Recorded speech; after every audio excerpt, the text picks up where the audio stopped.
Hello everyone, welcome back to my channel. In today's video, I will show you how to copy your LinkedIn profile link from your mobile and share it with others.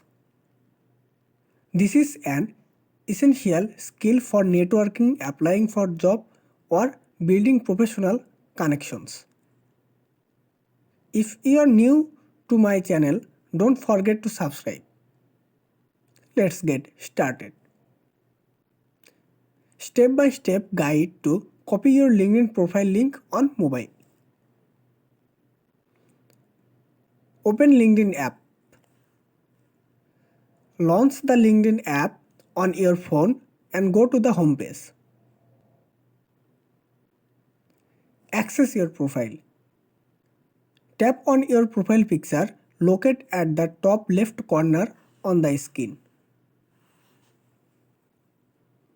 Open profile settings. From your phone, tap on the three dots located near the Add section option. Go to Contact Info. Select Contact Info from the menu.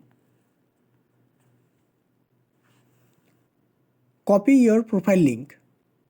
At the top of the Contact Info section, you will see your profile link.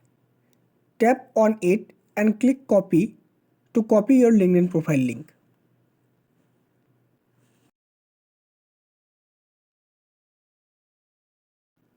And that's how you can easily copy your LinkedIn profile link directly from your phone. If you found this video helpful, don't forget to like, comment and share it. Thanks for watching.